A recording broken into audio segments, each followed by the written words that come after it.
Salut, bienvenue pour une nouvelle vidéo et pour la palle du mois de mai. Normalement je suis assise sur une chaise et la luminosité est un peu mieux dans mes vidéos. Mais là j'ai décidé de te tourner la vidéo ce soir, là maintenant tout de suite. Il est 19h30, je suis assise par terre pour un peu optimiser la luminosité, mais vous vous en doutez, le soleil est en train de se coucher. J'ai beaucoup de livres à vous montrer dans cette vidéo. Probablement que je vous aurai expliqué le pourquoi du comment de mes galères ce soir en vlog, donc je vais pas m'éterniser. Dans cette vidéo, je vais vous montrer ma palle pour le mois de la fantaisie qui se passe au mois de mai et qui est organisée, je crois que c'est la 8e ou peut-être même la 9e année du mois de la fantaisie, organisée et proposée par Piketty Bookin. Et cette année, j'ai décidé de le prendre comme un vrai challenge de fantaisie. Bon, à ma sauce un peu, vous allez voir. Mais en fait, moi je lis pas mal de fantastique et de fantaisie jeunesse, donc des livres qui se lisent quand même rapidement, facilement, qui parlent de sorcières, qui parlent de fantômes, avec parfois des univers un peu plus compliqués, mais ça reste en jeunesse, donc c'est pas très long à lire, et puis il n'y a pas 500-600 pages dans un livre jeunesse, vous voyez. Mais là, j'ai vraiment décidé de mettre des gros livres, de la fantaisie adulte, du young adulte, genre vraiment, j'ai pas été chercher la facilité, j'ai quand même rajouté quelques petits livres jeunesse parce que je ne peux pas m'en empêcher, mais c'est ça le mot, c'est rajouter. Dans chaque catégorie, j'ai mis un livre adulte ou young adulte. Genre vraiment, donc c'est mon challenge. Réussir à lire tout ça. Et aussi dans un coin de ma tête, je me suis dit, en vrai, il y a certains livres que je risque d'abandonner et de pas lire entièrement. Donc ça va pas me prendre non plus énormément de temps de les lire si je lis que 50-100 pages et pas les 600 pages que le livre fait. Vous voyez. Bref, il y a 10 catégories et j'ai un peu moins de 20 livres à vous montrer. Il me semble, parce qu'il y a une catégorie où j'ai lâché l'affaire, je voulais en mettre 2 par catégorie. Mais franchement, il y a des catégories où j'ai galéré de ouf. Et il y en a une où j'ai lâché l'affaire parce que je voulais vraiment filmer ma vidéo ce soir. Donc, si dans le mois je trouve une BD ou un truc qui complète, je la lirai et ça complétera. Mais sinon, tant pis. J'ai mon ordinateur juste là avec les catégories, les mots-clés, etc. En barre d'infos, je vous mettrai la vidéo présentation de Piketty Bookin, comme ça elle vous donne tous les détails, elle vous donne sa palle aussi, ce qui peut donner des idées, etc. Même si j'avoue que j'ai pas non plus énormément trouvé d'inspiration dans sa palle, puisque j'ai pas les livres qu'elle a en vrai, donc... Bref, je vais vous donner les catégories, les mots-clés, les livres que j'ai mis dedans, et en gros, c'est les livres que j'ai prévu de lire au mois de mai. J'avais tellement hâte de faire ce challenge cette année particulièrement, je sais pas pourquoi, je l'attendais avec autant d'impatience précisément, ce challenge-là. Bref, c'est parti. La première catégorie, c'est astrophage à la page, et les mots-clés, c'est SF, science. Comme ça, on commence par une catégorie difficile. Pour moi, je lis beaucoup de fantasy, je lis beaucoup de fantastique, mais la science-fiction, j'aime pas ça. Et j'en lis très peu. J'en ai dans ma palle. J'ai vu notamment des livres adultes que j'ai vus dans des calendriers de l'Avent, etc. Mais franchement, j'avais pas envie. Moi, quand je fais les pales, je commence par la dernière catégorie et je remonte. Et donc, en fait, quand j'arrive à la première catégorie, j'ai déjà mis 9 livres dans ma palle et je vois l'ampleur de ce que j'ai à lire et j'ai pas envie de me rajouter un gros truc. Et j'ai trouvé ça. Et alors, franchement, ça, j'ai trop hâte. Donc, c'est Skyhunter, le tome 1, L'arme secrète de Marilou. J'ai vérifié, c'est considéré comme de la science-fiction. Donc, c'est parfait. De Marilou, j'ai lu Legend et j'ai adoré. Et je n'ai jamais rien lu d'autre d'elle, je crois. J'ai acheté celui-là il n'y a pas très longtemps. Voilà, il est en hardback avec la jaquette et tout. Et franchement, j'ai trop hâte. D'après le résumé et tout, ça me fait plus penser à une dystopie. Mais vraiment, c'est catalogué en science-fiction. Donc, ça fera l'affaire. Comme je vous ai dit, dans chaque catégorie sauf une, j'ai rajouté un petit livre jeunesse parce qu'en fait, je vais vous montrer pas mal de livres comme ça, de livres en hardback comme ça, de grands formats young adulte ou adulte, qui sont pas forcément hyper pratiques à transporter, et j'aime bien toujours emmener un livre avec moi au boulot pour lire pendant mes pauses, le midi, etc. Enfin, ou si, je sais pas, si je dois attendre, enfin bref. J'aime bien toujours avoir un livre sur moi, et genre Skyhunter, c'est pas pratique de le trimballer. Donc, en plus des livres adultes et young adultes que j'ai mis quelques petits livres jeunesse que je pourrais lire le midi pendant mes pauses. Et alors ici, pour la catégorie science-fiction, j'ai galéré de ouf parce que j'en ai pas. Mais j'ai mis Magic Perry, le tome 3, Flop Marmite, de Fabienne Blanchu et Ariane Derrieux. Et si vous connaissez cette saga, vous êtes en train de me dire mais qu'est-ce qu'elle raconte? C'est pas du tout de la science-fiction. Non, c'est du fantastique, on est d'accord. Mais on y parle ici d'un robot cuistot. Je me suis dit, il y a un robot science, ça fonctionne. La deuxième catégorie, c'est Kraken à Trigger, avec les mots-clés romantécie, pirate, monde aquatique, sirène, bateau. Alors tout ce qui est de l'ordre de la mer, de manière générale, j'ai pas. Vraiment, j'ai galéré de ouf. Mais je me suis dit, tu sais quoi, il y a romantécie, j'en ai dans ma palle, j'y vais à fond, j'en prends une et je la mets dans la catégorie. Comme ça, c'est fait. Et donc, j'ai choisi, attention, vous êtes prêts, le titre est en anglais, Harvest of Hearts. Yes, de Andrea Hems, je sais pas trop. Bref, j'ai eu dans le calendrier de l'avant Once Upon a Book. Voilà, a priori, on va y parler de royaume, de sorcières, voilà. Royaume, magie, romantécie. Je me suis dit, vas-y, go, c'est clairement une romantécie. Enfin, je vois pas ce que ça peut être d'autre. Donc voilà. Je me suis dit que ça serait pas mal. Et en vrai, une romantécie qui parle de sorcières, c'est un peu plus ma cam que tout ce qui va être fée, fae, etc. Vous voyez, donc j'ai choisi celle-ci parce que c'est celle qui me faisait le plus envie parmi celles que j'avais dans ma palle. J'avoue.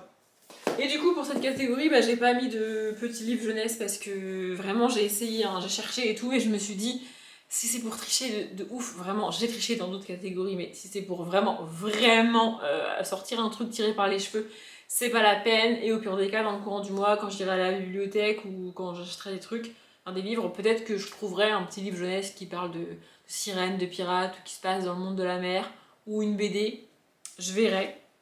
Bref, du coup, la troisième catégorie, c'est ça mange pas de nains, et donc les mots-clés, c'est high fantasy, univers médiéval, JDR, et alors là, je crois que je l'avais mis dans la palle de ce même challenge l'année dernière. J'ai lu 231 pages, mais, donc 231 pages, c'est pas si mal, vous me direz, mais il en fait genre 600. Il en fait 686. Voilà. Donc le but c'est finir La Roue du Temps, le tome 8. Donc c'est le tome 4, partie 2, Un lever de ténèbres de Robert Jordan, parce que il faut que j'avance dans cette saga.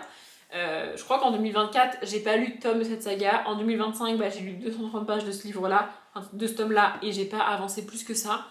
Et là, on est déjà en mai 2026 et je n'ai pas avancé. Donc, faut vraiment que j'y aille. Vraiment, genre là, en mode high fantasy, fantasy médiévale, je peux pas être plus dans la thématique. À un moment donné, là, on y est, quoi. Et du coup, high fantasy en livre jeunesse court qui se lit rapidement, c'est un peu compliqué. Mais j'ai mis Les Aventures d'Alduin et Lena, le tome 3, Le Château Nocturne de Estelle Faye et Nancy Peña. On y suit des enfants, c'est quand même un livre assez court, il y a quelques illustrations. N'empêche que c'est construit comme une fantasy adulte, c'est construit. En fait, c'est une high fantasy jeunesse. Pour moi, vraiment, c'est ça la définition. On y suit des enfants qui font des quêtes de fantasy, qui vont dans des forêts interdites, qui essayent de comprendre ce qui se passe, qui les attaque tous les ans et pourquoi. Et l'autrice ici, donc Estelle Faye, reprend vraiment des tropes de fantasy adulte ou young adulte et elle les met en mode jeunesse. Du coup, tu connais la trope et tu te dis que c'est en jeunesse et que c'est facile, genre tu devines la fin. Et à la fin, elle te sort un twist que t'as pas vu venir. J'adore. Bref, Estelle Faye. La catégorie suivante, c'est pédaler dans les ghouls avec les mots-clés horreur et monstres. Et là, pareil, j'ai un peu galéré. Horreur, j'en ai pas dans ma palle. Du coup, je me suis dit, je vais bien trouver une des romantécies qui est dans ma palle et que j'ai eu, pareil, dans le calendrier de l'avant, qui parle de monstres, etc. Et pas loupé, j'en ai trouvé une, c'est Le bouclier des oiselles de Devney Perry. Le livre est très beau avec le jaspage à fleurs et tout. J'aurais pu le garder, en vous le montrant là, je me dis que j'aurais pu le garder pour le Flower Book Challenge que je ferai probablement au mois de juin. Mais écoutez, c'est pas grave, c'est trop tard. Je vais pas recommencer ma palle maintenant. J'ai pris celui-là parce que ça parle de monstres. Voilà, les dieux ont libéré les monstres sur les 5 royaumes. Je m'en suis dit, on est bon, horreur monstre, ça ira bien. Et en petit livre jeunesse, j'avais le livre parfait puisque j'ai mis le tome 2 du grand livre de l'horreur. Voilà, qui s'appelle dans le laboratoire de Frankenstein. Niveau horreur et monstre, franchement, Non mais je suis au taquet là, vraiment je suis au taquet. Donc c'est de N.M. Zimmerman. J'ai lu le tome 1 qui était sur Dracula en février, je crois. J'avoue que j'ai un peu de mal à situer les mois et les semaines de mon début d'année parce que ça a été un peu mouvementé et du coup j'arrive pas à resituer mes lectures dans mon mois de février. Mon mois de février a été littéralement coupé en deux. Du coup c'est un peu bizarre, mais je crois que je l'ai lu en février. Ou début janvier. Oh je sais plus, bref. Je l'ai lu là en début d'année en tous les cas, le tome 1. Et j'ai bien aimé, on est sur un petit livre jeunesse illustré, une espèce de réécriture. Enfin, c'est pas vraiment une réécriture, mais en fait, on va plonger dans le livre de Mary Shelley, donc Frankenstein. Et j'ai préféré lire Frankenstein que Dracula, à titre personnel, donc je me dis que je devrais préférer ce tome 2 ou tome 1. On verra. En fait, il fallait juste que j'attende que le soleil passe derrière les arbres qu'il y a là-bas, et du coup, la luminosité est ok, et j'ai pas le soleil dans les yeux. Non mais il aurait pu me prévenir lui aussi que si j'attendais 10 minutes, j'avais pas besoin de m'agacer à essayer de cadrer correctement, enfin bref. Écoutez, la catégorie suivante, je sais plus à la combienième on en est parce que je les ai pas numérotés, mais la catégorie suivante c'est un peu ma catégorie chouchou et pourtant j'ai galéré, donc c'est à ne pas piquer des dragons avec les mots-clés dragon, créature volante. J'adore les dragons, vraiment c'est ma créature fantastique préférée, ma créature, bref, imaginaire préférée, mais j'ai quand même galéré. Parce que, parce qu'en fait, j'en ai pas tant que ça dans ma palle, puisque dès que je les ai, je les lis. Et quand je trouve une saga qui parle beaucoup de dragons, j'enchaîne les tomes et j'avance beaucoup dans la saga. Et du coup, j'ai plus de tomes à lire, vous voyez. Mais j'ai quand même trouvé une relique de ma palle. C'est une relique parce que quand je l'ai commandé, je pensais qu'il serait plus petit que ça. Et en fait, c'est une petite briquette. Donc c'est La Révolte des Dragons, livre 1 de Angie Sage. Voilà, en termes de thématique, franchement, je pense qu'on est bien. Et là, c'est considéré comme de la jeunesse, parce que c'est à partir de 10 ans. Mais il n'y a aucune illustration et ça fait 380 pages quand même. Donc, ça va pas se lire super super rapidement. Après, celui-là, contrairement aux autres que je vous ai montrés en grand format, celui-là, si vraiment je suis en galère de livres à emmener au boulot, pour mes pauses, non mais je lis pas au boulot, je lis pendant mes pauses quand même, celui-là, je peux l'emmener, vous voyez. Alors que le bouclier des oiselles, c'est pas possible quoi. Et du coup, en livre jeunesse, comme je vous expliquais, j'ai galéré parce qu'il y a 2 sagas jeunesse qui parlent de dragons que j'adore. Mais du coup, je suis hyper à jour sur les sagas et donc j'ai pas de tomes dans ma palle. Et tous les tomes qui sont sortis, je les ai lus. En fait, du coup, je peux pas. Je suis coincée. Mais j'ai fini par trouver Sandorine contre les sorciers de Patricia Seward et Yves Besnier. Je sais, c'est marqué sorcier dans le titre, mais c'est le tome 2. Le tome 1, c'était Sandorine contre les dragons. Et ici, on parle, en quête d'une explication, il se rend à la caverne de Kazul, roi des dragons. Donc, les dragons vont quand même être là. Et en gros, c'est un peu dragon contre sorcier. Donc, quoi qu'il arrive, on va être avec les dragons, c'est illustré. Et l'univers tourne quand même pas mal autour des dragons. J'avoue, j'avais pas mieux. Et puis ça fait longtemps que ça fait longtemps que j'ai lu le tome 1, donc il est temps que j'avance. La catégorie suivante, c'est faut pas pousser la fée dans les orties avec les mots-clés contes, légendes, mythologie. Je suis très contente parce que quand j'ai vu fée, je me suis dit oh non, j'aime pas tout ce qui est fée, elfe et tout. Et les mots-clés sont un peu à côté. Et comme ça me permet de sortir un des livres que je veux absolument lire en 2026 et qui n'est nul autre que Il était une fangirl, le tome 1, Cendrillon, de Ashley Poston. Voilà, je me suis dit conte, légende. Ici on est sur une réécriture de conte. Un peu beaucoup contemporaine, je pense. Mais vraiment, je l'ai mis dans mes sagas à commencer en 2026. Sachant que la deuxième saga que j'avais mis à commencer en 2026, je l'ai commencé et terminé. J'ai lu la trilogie complète. Donc, je sais pas si je lirai les autres tomes d'ici la fin de l'année, mais je voulais au moins lire le tome 1 en 2026. Donc il est là, et en vrai j'ai hâte.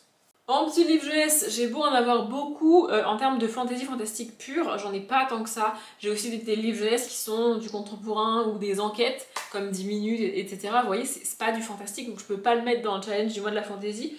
Du coup, j'ai été un peu pêcher, chercher dans les graphiques que j'ai et que j'ai principalement emprunté à la bibliothèque. Et donc pour le côté conte, mythologie, légende, j'ai mis le livre d'Ella, le tome 2, L'esprit du cheval de Séverine Delacroix et Violette Grabski. J'ai emprunté les tomes 1 et 2 en même temps, j'ai déjà lu le tome 1. Donc je sais qu'on y parle vraiment de fées, d'elfes pour le coup, de créatures de la forêt, de mythologie, de légendes, enfin vraiment, il y a beaucoup de choses, beaucoup de magie différente, ça ressemble à ça à l'intérieur. Et franchement, j'ai beaucoup aimé le tome 1, et il faut rapidement que je lise le tome 2 avant d'oublier le tome 1, ça serait bien. Et je crois que c'est une duologie, donc comme ça j'aurais fini la saga. La catégorie suivante, c'est aussi une de mes catégories préférées, et je galère en fait parce que j'ai trop de livres que je veux mettre dans la catégorie et il faut que je fasse un choix. Et là, j'ai décidé de faire le choix de la raison plutôt que du cœur, j'avoue. Donc la catégorie, c'est un peu passionnément à la folie ou à la magie. Voilà. Et donc les mots-clés, c'est magie, sorcière, malédiction. Des livres qui parlent de sorcière, j'en ai quand même pas mal. Et celui-là, il est dans ma palle depuis un moment. Je vous l'ai présenté en début d'année dans mon book haul check-in de la honte. Genre, il est là depuis 3-4 ans, c'est honteux, voire même plus. Et derrière, c'est marqué dans le titre. Donc j'ai mis l'Académie maudite, le tome 1 oublié de Eva Chase. Voilà, malédiction, Académie maudite. Je me suis dit, ça ira, c'est le moment, let's go. En plus, il n'est pas très long celui-ci. Il fait même pas 300 pages. Bon, c'est écrit de haut en bas, il n'y a pas énormément de marge, etc. Mais en termes de nombre de pages, il est petit. Et lui aussi, pareil, je peux le trimballer, je peux l'emmener au boulot pour lire le midi si vraiment je suis en galère de lire le midi. Parce que les livres jeunesse, en vrai, en 2 jours, ils sont lus, tu vois. Sur ce que je lis le matin avant de partir, quand je lis un petit peu le matin pendant ma pause, et je lis le midi, en 2 jours, le livre de 150-200 pages jeunesse, il est lu comme ça, tu vois. Et du coup, bah, il y a des jours fériés au mois de mai, etc. Mais bon, quand même. Bref, en tout cas, Urban Fantasy Dark Academia, Harem inversé, l'Académie maudite, on y parle de magie. J'espère que ça ira. Et en petit livre jeunesse, bah là j'ai sorti une des 2 sagas de sorcières que je suis en train de lire, à savoir ici Les sorcières du beffroi, le tome 2, le chat mystérieux de Kate Saunders.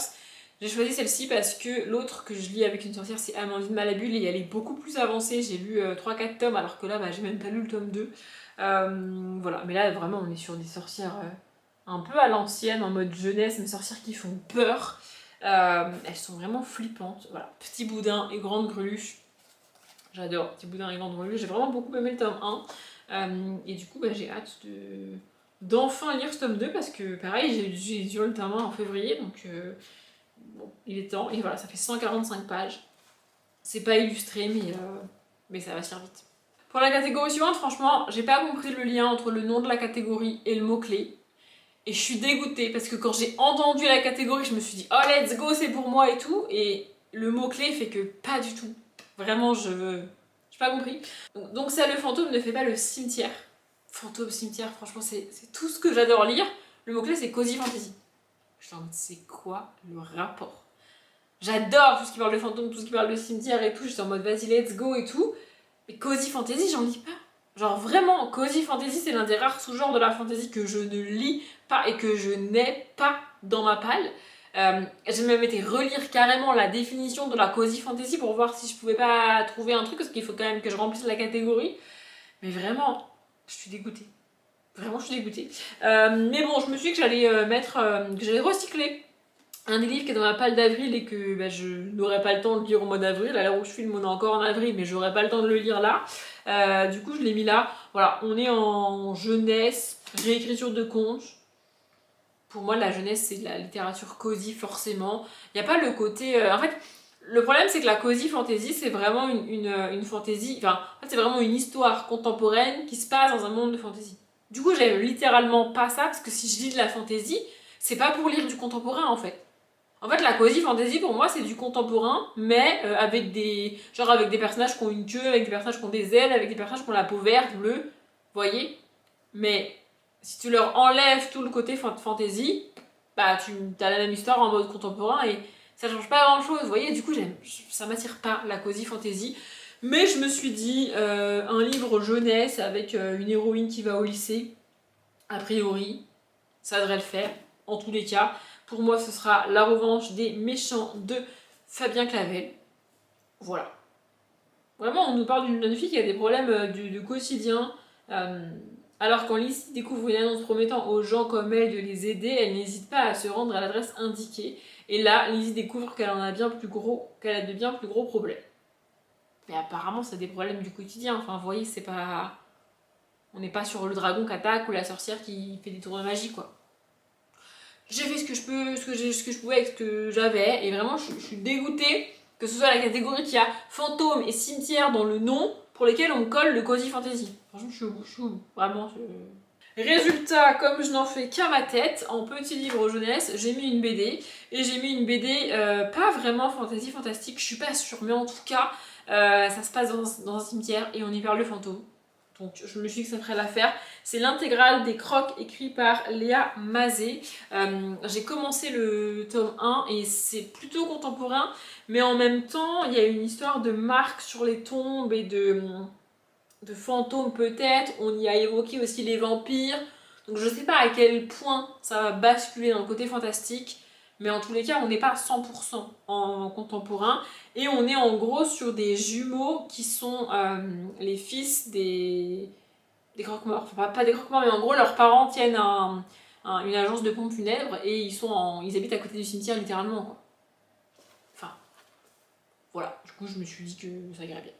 Il reste 2 catégories, on a bientôt fini, le soleil va nous laisser finir normalement j'espère. La catégorie suivante du coup c'est une fin de loup-garou avec les mots-clés Urban Fantasy super-héros. Et là j'ai décidé de mettre un des livres de ma Spring Pal parce qu'à un moment donné il faut quoi qu'il arrive que je les lise en plus en avril et c'était quand même 2 gros livres qui me restent dans ma Spring Pal. Donc j'en ai mis au moins un des deux parce que sinon je ne vais pas m'en sortir, je vais pas pouvoir... Enfin, sinon, il faudrait que je fasse que lire 24 heures sur 24 dès que je travaille pas, tu vois. Et c'est pas possible, en vrai. Bref, du coup, en mode Urban Fantasy, j'y ai mis La confrérie de la Dague Noire, le tome 1, L'amant ténébreux de J.R. Ward. Voilà, on est sur un beau... Non. Faudrait que je compte le nombre de pages que j'ai mis dans cette palle, mais je suis pas sûre de pouvoir tout lire. Mais je vais essayer. Vraiment, je vais faire de mon mieux, ça fait 559 pages. Pour ne pas dire 560 du coup. Mais en vrai ça, je sais que c'est le genre d'univers et le genre de livre que si vraiment je suis à fond dedans, en 3-4 jours max, ça peut être lu. Je peux lire largement plus de 100 pages par jour de ce livre-là, même les jours où je travaille, si vraiment je suis à fond, parce que c'est des univers quand même assez immersifs et on n'est pas sur de la high fantasy, on reste sur de l'urban fantasy. Donc, on a des créatures fantastiques, mais on est dans une ville en général connue, une métropole, c'est le principe de la bitlit, enfin de l'urban fantasy. Ce qui fait qu'on n'a pas ces grands espaces, ces grands châteaux, ces trucs médiévaux de la high fantasy à imaginer, et on a le monde est un peu moins difficile qu'en high fantasy. Donc, bref, en général, ça se lit plus vite, je trouve.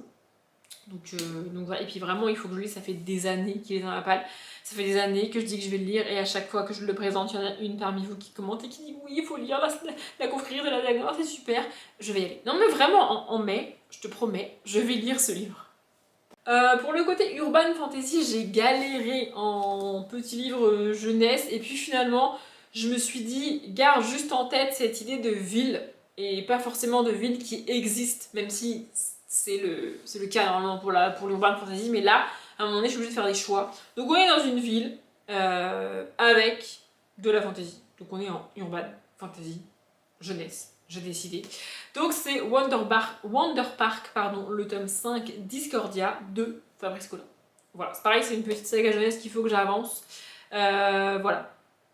La ville des fous où les lois sont différentes chaque jour. Écoutez, je me suis dit que ça ferait l'affaire.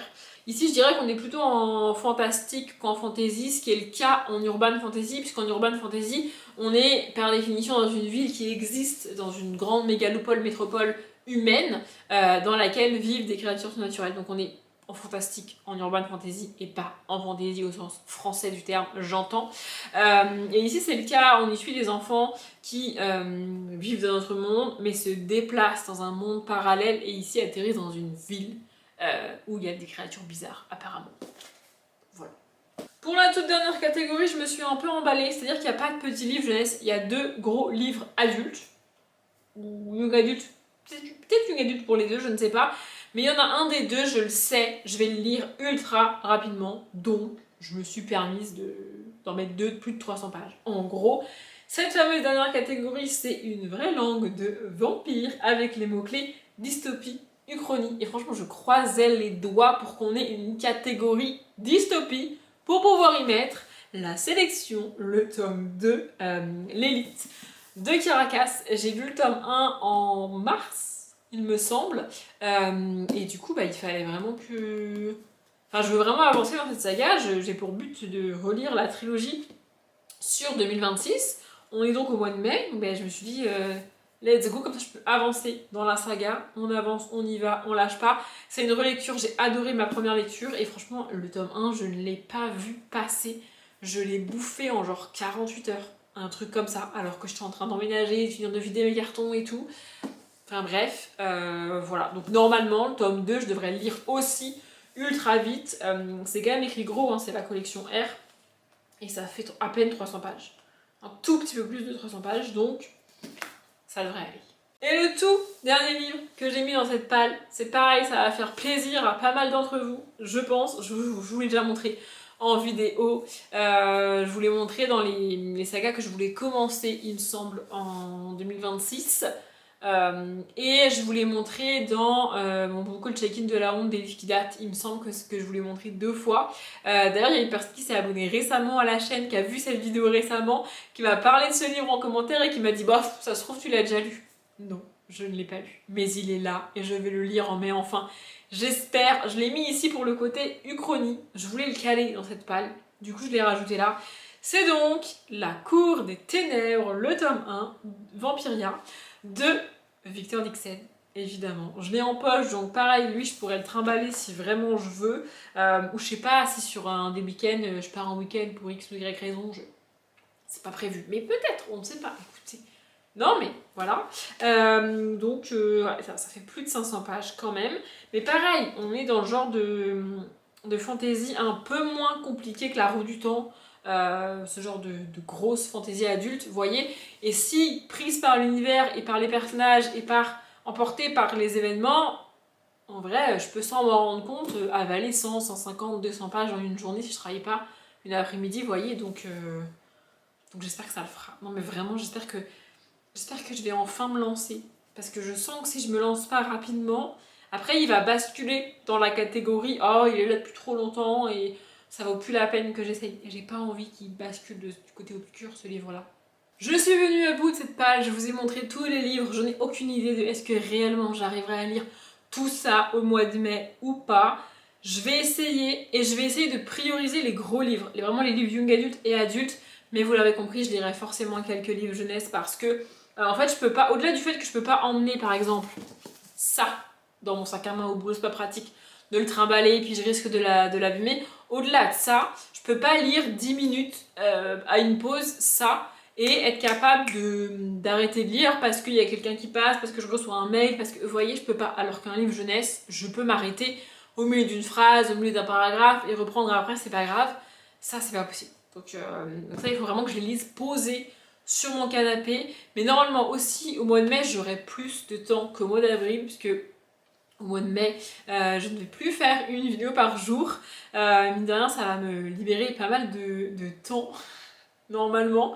Voilà, les vidéos, enfin une vidéo par jour se termine le 6 mai. Le 6 mai, vous aurez un dernier vlog.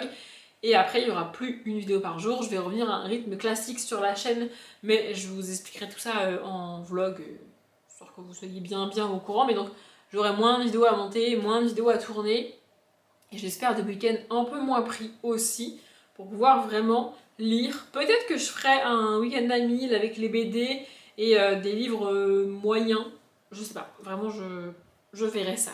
Comment je m'organise au mois de mai. En tout cas, je vais faire tout ce que je peux pour lire un maximum de ces livres-là et prioriser les livres adultes et young adultes, notamment La Roue du Temps, parce que là c'est scandaleux quand même. Bref, vous l'avez constaté, le soleil est définitivement en train d'aller faire dodo. Je vais pas aller faire pareil que lui, mais je vais vous laisser pour cette vidéo.